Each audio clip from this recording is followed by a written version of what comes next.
This is JordanTower with JT News. Make sure you smash that like button, smash that subscribe, and let's get right into the news. All right, so Omarion admits on The Breakfast Club that he doesn't really talk to the other bandmates at all. They've tried to make it work time and time again, okay? But there's always something that comes up.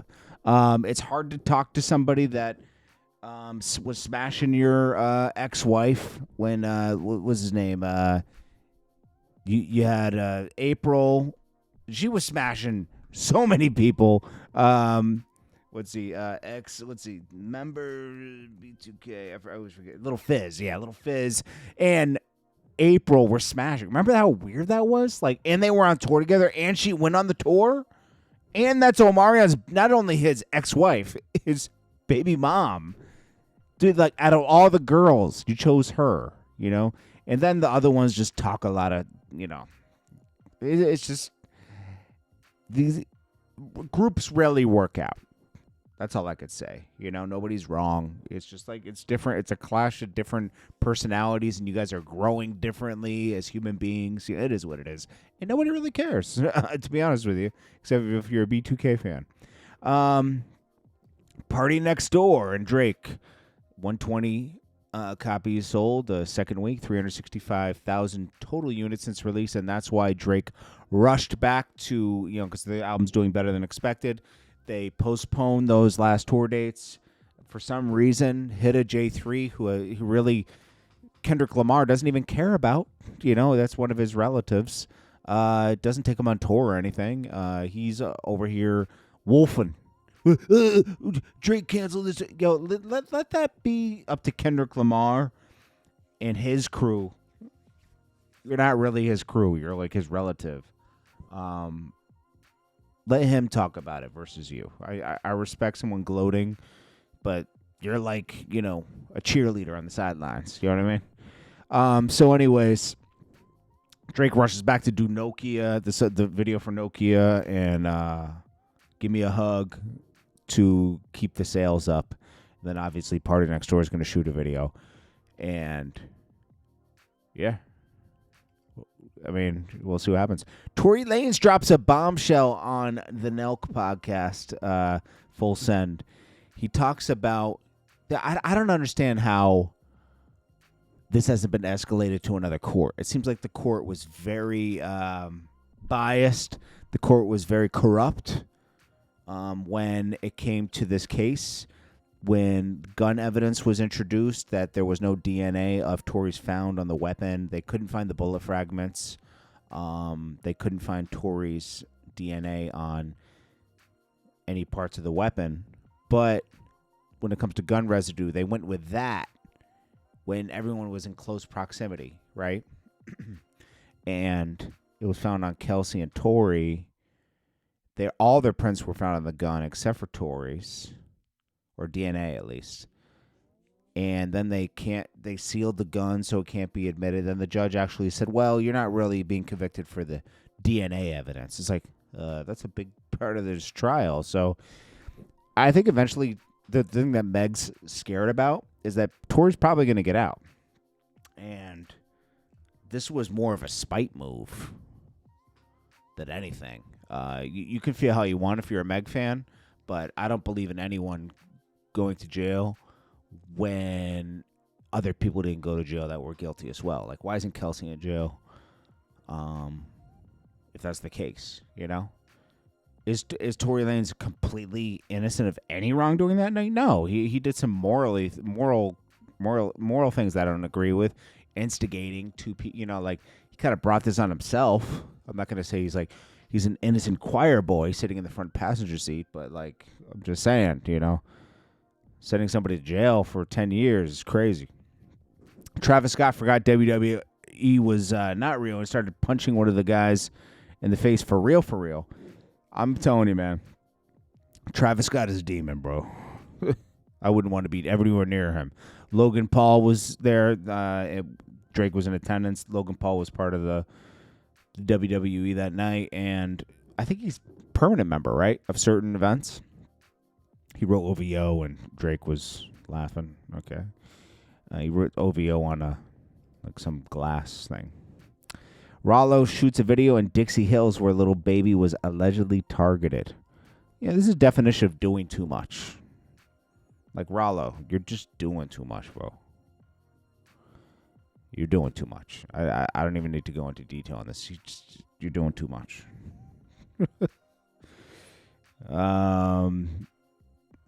Supposedly A$AP Rocky is not letting Playboi Carti drop his album. I guess this is another form of promotion because I don't think he would stop him dropping his album. YG attends the Marathon Burger launch on Melrose. Black Sam launched it for Nip. And I guess that's going to be the new trend. Burger spots. We got Trill Burgers, 1B. We got Nipsey's Burgers. You'll see more. Rappers follow trend. I'm not saying anything's wrong with this, okay? I'm all for Black Sam expanding. But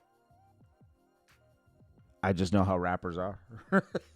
Things get trendy. I remember the liquor trend.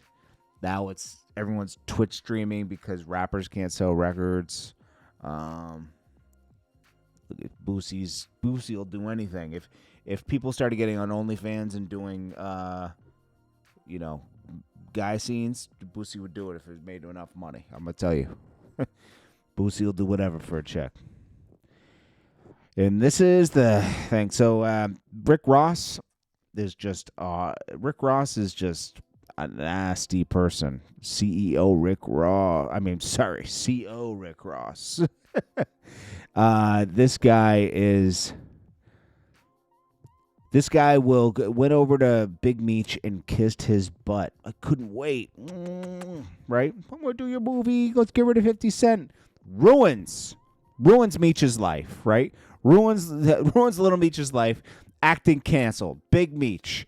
Any future endeavors with 50 Cent canceled, right? Just because Rick Ross wanted to get under 50 Cent's skin, right? It was such a selfish move, right? Gave him bad advice. And now they are where they are, right?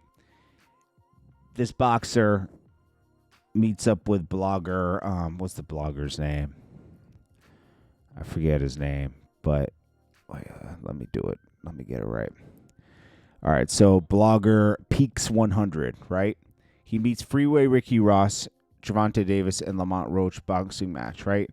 One of the boxers that Freeway Rick Ross. Now, if you don't know, Freeway Rick Ross is a real drug dealer from L.A. Did 10 to 20 years behind it. Was moving major weight. Was like the BMF of that era, okay? And Rick Ross, the rapper, when he decided to get in the game, stole his name and persona. Just so you know, like, it came from this guy. This gets posted. Peaks 100. He meets the real Rick Ross. This boxer's like, yo, you want to meet the real Rick Ross? And he Peaks 100 was like, what do you mean? Bro. Oh, yeah? So That's all right. I'm going to tune in with you. That's all right. You know Freeway Rick Ross? The real Rick Ross? Yeah, Rick Ross? Yeah, that's my manager. The real Rick He's thinking like the rapper. Ross. You know the real Rick Ross? You talking about the gangster? Yeah, that's my manager. The gangster, yeah. For real? Yeah, he right there. The real Rick Ross. You see him? Let's go to Rick Ross. The real Rick Ross. And then they meet up, right? And some things are said, right?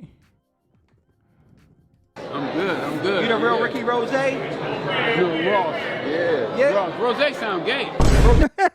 Sound gay? To me, You talking about the rapper? Rose, baby. Oh, you ain't messing with Now, anyways,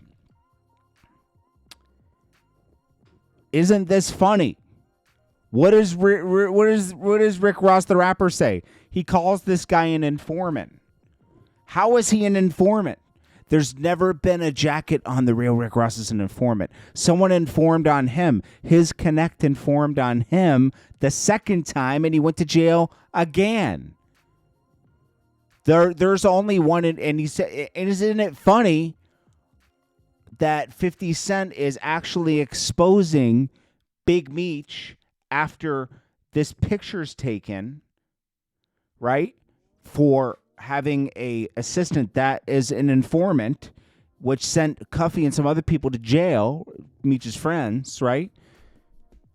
And it's that all sparked from Rick Ross's picture, right? and ruined the business relationship with 50 Cent. But now Rick Ross has the gall to call the man that he stole his name from, right? He says, took the stand 30 plus times to help convict 20 plus kids. Be wise in choosing your management. Freeway Rick, go put on a suit, peon. Wash the bottom of my yacht. Is Rick Ross serious, the rapper? Is he serious? He's a disgusting cop, fake rapper. That's who Rick Ross is. Yeah, I like his music, but he's just a nasty person, bro. And he's trying to, Nino Breeze, whatever your name is, you're signed to Rick Ross, get out of your deal as fast as possible. He's going to ruin your life, bro. You're not going to get on through Rick Ross. Rick Ross can't do nothing for your career. Nothing. He might maybe help you get into real estate. Maybe he can help you open a Wingstop, but he sucks at launching people's careers. Meek Mill was already moving. Wale was already moving. All he did was stamp it, and they came together like Voltron and made something happen, okay? I'm telling you. You're in a bad situation. Rick Ross ain't the guy. Rick Ross caught a wave. He owes Big Meech more than whatever he gave him. That record changed Rick Ross's life. He owes Big Meech millions from that, period, okay? To call out somebody he stole his whole life from is disgusting. He should take it like a man, right? He never even gave this guy anything when he came home. He came home getting on his knees for Meech. Rick Ross got the fake Rick Ross got on his knees for Meech. You need anything, Meech? Didn't do anything for the man he actually stole his whole name and persona from. Think about that. It's disgusting for him to say anything in return when you stole this man's life and are running around here like you're a drug dealer when you were just a good guy from over there in Carroll City, okay? And you took on this persona, and that's it. You were never a drug dealer. You were a CEO. And then you became you were a rapper, and you had a nice pen, and you wrote for a lot of people. But when is somebody gonna actually like really expose the fake Rick Ross? Like, because the real Rick Ross has been exposing him for years, and nobody listens. People keep on doing things with the fake Rick Ross. Come on, man. It's nasty work out here. This is what people choose to rally behind, Stand for something. Stand for something, man. Anyways, this is JordanTower with JT News. I'll check you guys in the next one. Peace.